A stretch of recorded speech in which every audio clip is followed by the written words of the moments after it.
Hey guys, welcome back to PFI Speed. I'm sitting here tinkering on Shonuff. I'm trying to remember where I left off. I want to start working on my hardwired PDM some more. And as you guys know, I'm trying to get this bad boy done. I want to stoke you guys out. I want to stoke myself out. And I want to get this thing hooking and booking. The guys have been cranking at the shop here. Jamie just flew off to Florida. All right, guys, back over at Mar Performance and Enemy. Mitchell's gone. He's at the machine shop dealing with some stuff for Derek's car. Got our boy Jonathan here taking care of us. So they got an engine together for me. So this was basically the old stuff that was in my car. We just he put it back together, redid some stuff, new oil pump and a bunch of stuff. So it's all back together and ready. We got our back pressure sensor, or our coolant pressure sensor there. But it looks like we can just throw this in the bed of the truck, throw the clutch back on it, throw the transmission on it, you know, our damper and alternator and some accessories. And this thing will be ready to go right back in the car. So this is gonna be a nice quick little fix, not a huge deal. You know, he's already got the timing belt on, timing all done, valve cover. So we're looking really good here. So he's down there and he's trying to get his engine put in right now into his little Civic, and they're going to try to cut some weight out. Derek's Civic is down there and just about wrapped up on it too, and we'll be racing it this weekend. So I'm pretty stoked about that. So I go back to Florida Thursday night and we're going to try to race in Orlando this weekend, get all that stuff rocking. Today I'm going to be working on the hardwired PDM. Now, if you guys remember back, that is the control box for the car. It is the fuses, the relays, and it's all in one box, super clean. I think it's gonna be a great way to disperse power on the car. So I haven't come across this rule yet because 25.1s don't have it in there, but in the 25.5, the manufacturer must label each chassis with the manufacturer's name and serial number, as well as the date of manufacture of the chassis. Okay. So such identification needs to be on the driver's side diagonal bar. So this bar on the driver's side. Okay. And so maybe you would get one of those little PFI tags that we made a long time ago, and you could stamp some of your numbers into it, and okay, we'll get that going. Yeah, it's good to know some of these rules. This is, I mean, they change it all the time, so yeah, cool. It's good to know. Glad you read that. Yeah. Is this your book? This is the 25.5D. Okay, so your little cert book. Yeah. Cool. 25.5. I also got a 25.1. Well, let us know when you're gonna put that on there, and we'll watch you Okay. stamp her and tag it on. I'm gonna go look at a chassis that I think has one already and kind of just look at it and get an idea of what kind of number to put on there. Yeah, that works. Sean tagging his cages. Right? Yeah. All right, so we're into this hardwire PDM. I need to look in their little diagram, which it gives you the perfect thing of where everything goes. So I just gotta look up the can high and can low, which is right in here. Tag my new little wiring harness into that. But this PDM is just about there, and I'm really getting excited. And OV, okay. All right, so let's go ahead and give it its date code first. So we go. There you go, 004. Now I just gotta tack it to the driver's side diagonal door bar. And our chassis is labeled. Awesome.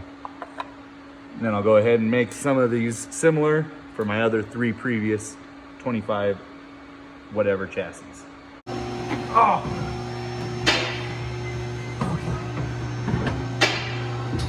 Oh, I need to start doing some like split stretches because man, I don't know if my pelvis can go much more. Reposition. I'm stuck.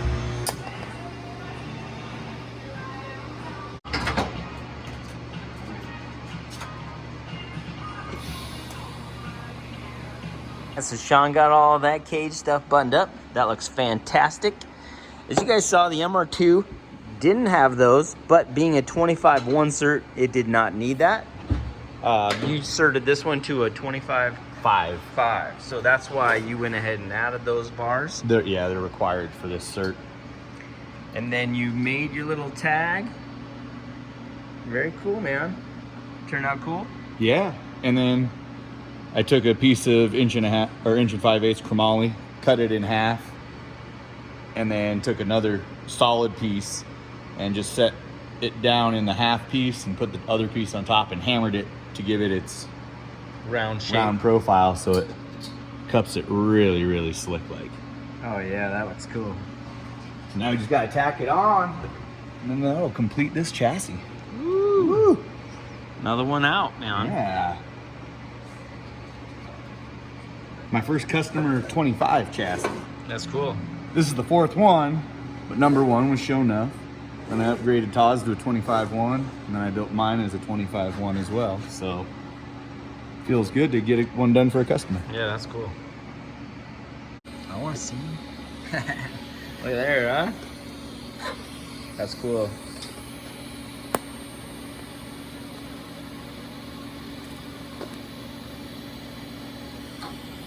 Great work, man. Thank you. So Sean's gonna button this up, and I'm gonna continue to try to finish stuff up on Shonuff. Hey, Goofy's been over here, kind of working on his stuff. Got this thing all put back together and on the ground. You just gotta put the motor in and waiting for your new shifter to show up. Yeah. You're kind of in here making engine noises. So follow him on Goofy Built. Watch as he tries to get this hot rod in the 8-second zone. He's got some big goals. Fastest CRX has been 8.3. So he's kind of got a goal to beat that, and that's pretty cool. Tag is on. Bagged and tagged. Bagged and tagged. So you look down in here and bam. PFI number 4. And that turned out beautiful. That is cool.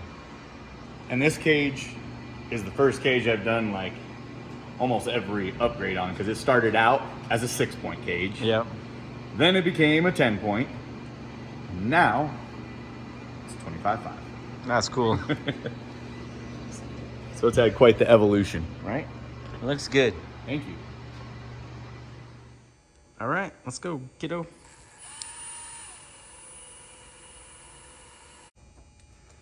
All right, so this is the grounds and the power and the can stuff for the PDM. And I'm really close this time on getting the PDM all done. I was sitting here contemplating what I need all the outputs for, because all these grays, yellows, and blues are all outputs. But with the PDM, I'm going to be running can to it, so I need to see what stuff I'll need for the outputs, because the fuel tech I can talk a lot to the PDM, so I could probably send some signals to turn stuff on and off already through the can. So I'm gonna look at that and see what's available there. Otherwise that'd leave me a whole lot of different outputs I could do. So I'll research that a little bit before I go plug in the outputs into the PDM to trigger things. Because if I can do it via CAN, that saves me a lot of stuff and opens up the ECU for a lot more down the line as we add things or want to do other things. So it's getting really close. And then once I get it all kind of buttoned up here, then I'll just heat shrink it all and then just tidy it up. And it should be good to go. It's actually pretty close. Once it's all zip tied and bracketed down, I think it's gonna look pretty sharp. Alright, well, I'll see you guys next time. All right, see you later, Jimmy. See you, Chris. Racing season, so you can race that all-wheel drive. Yeah. Hey, first hit off the trailer, let's race. You got all-wheel drive, I got front-wheel drive, no traction. First hit. Woo! Yeah. All right, so we are getting close on Shonuff. I've just got some tidying up to do on some things, power grounds, a couple more sensors that go to the pedals and then to the rear. But all the PDM stuff, the hardware PDM is all wired up and looking sweet. I have to heat the heat shrink and shrink that down. And then I've got the power grounds for the fuel tech that I need to tie in, and then just finish up the can system. But other than that, it is getting very, very close. So I'm getting stoked here. Well, Brent just took off to go get a haircut. I hope he gets more than one cut because he sure needs it. But anyways, I'm just picking on him. It's getting a little long. He wants to look good going to PRI. So I totally get that because I wouldn't want to go on stage with this mop either. So anyways, he asked me to go ahead and get the buttons mounted for Shonuff. I'm actually just over here at Derek's car because it's just the same tubing, you know, up on the halo and stuff. So we're going to mount the buttons up here on the top.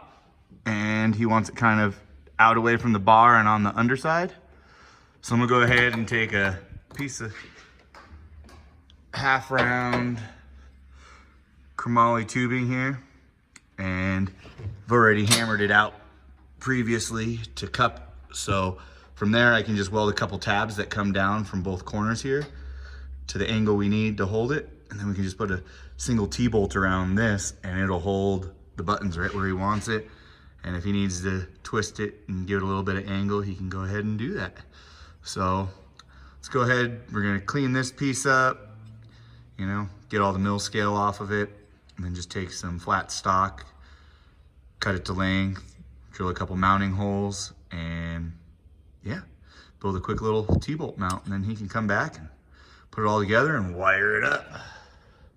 All right, well, I went over and made a couple tabs, so that'll anchor down to that, and then I put some little 45s, and down here, you see I have my plate. So if I set that up on there, I'll be able to tack weld that on both sides and then fully weld it. And it'll hold it right off, kind of like he wants. So let's go ahead and get this done before he gets back. And when he gets back, I'll probably be gone and he can be surprised. All right, so I got that bracket all welded up. Here's what it looks like now.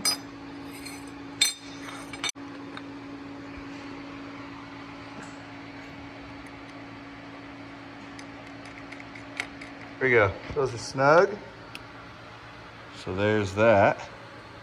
Let's go ahead and walk over to Shonuff and see how it looks in there. All right. Boom, like that. And then a clamp just holds it on tight. That way Brent can put it at whatever angle he feels the most comfortable and he can see the best. And if we ever upgrade or change anything, just a hose clamp away from taking it off. So yeah, let me go find a hose clamp, we'll mount it on, and then he'll be able to plug along when he gets back from that haircut. Bada boom. And there it is, it's in there. Nice and solid, doesn't move anywhere. Simple hose clamp. Yeah. Well, hopefully he likes that when he gets back. So I'll just have to wait till I see the video to know if he's excited or not, because I'll be gone. But you guys have a good night. I'm gonna go clean up and head home for the evening. But sure enough, it's got some buttons. Fuel tech. Well, guys, I made it back. Got my hair did. It's looking pretty good. I want to thank my friend Catherine for cutting it out. Turned out really good. And yeah, so I made it back here. And it looks like Sean got my little bracket done. That is looking great. So, got some switches in, Shonuff. And I'm just gonna keep plugging away and see if I can't get some of this other stuff buttoned up tonight. See how far I can go. It's getting late, and I need to get home pretty soon because I gotta pack and get ready. We've got the race this weekend in Orlando with Derek and with Jamie's car. So I'm super excited about that. Racing with the guys at Enemy.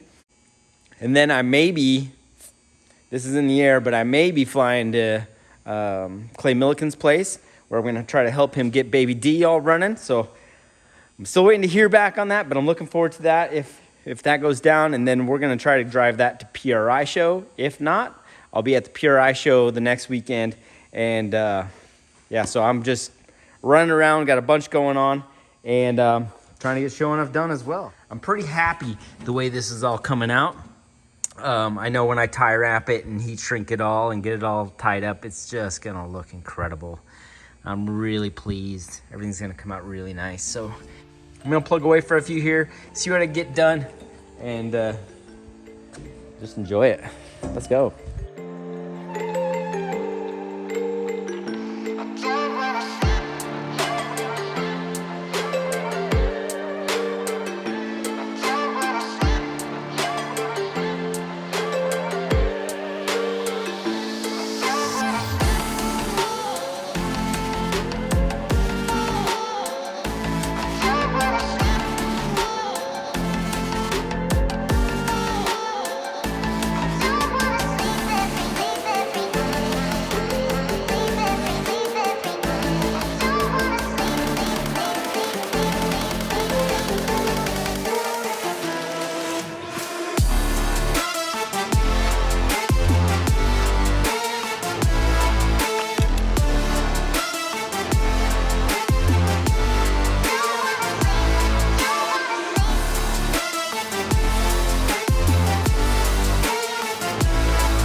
All right, so all I got left is the terminator resistor and the can system. And the can is done. Just need some zip ties, tuck it all up, and that's good to go. Yee, that's cool. And then the last things I've got are some powers and grounds for the Fuel Tech and the power and ground from the Nano. So I need to run those. And then just the rear stuff to the rear sensors, the rear shocks, and drive shaft speed. So that'll do it. So I'm getting super close on this. I'm getting super excited. This is all gonna just kind of end up having some brackets and tuck up. This looks like crap right now. But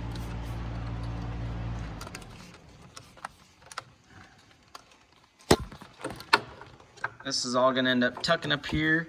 These factory Honda plugs got these little tabs right here, so I'm gonna put some locks on so these are just click, click, and end up all nice. So I'm stoked about all that. But I kind of like it. I like it. And then obviously you gotta heat shrink everything and tie it all up. You just don't wanna do that until you're done. Everything is in there. Probably test some stuff first and then shrink it, just in case you gotta dissect some things. So that's gonna do it for tonight, guys. I got a lot done. Sean did a killer job on the buttons. Digging those. Little bracket and everything turned out super cool. Good job, Sean. Virtual high fives. Thanks, buddy. And yeah, it's gonna do it for tonight. Got a short list left. I'm gonna try to tackle some of this before I fly out tomorrow. When I get back, maybe we can run through things. Some fittings will be here, and maybe we can start this thing. It is getting that close, so I'm pretty excited. But I appreciate you guys hanging out with me. and getting some stuff done. And I'll see you guys all tomorrow. All right, guys. Take care.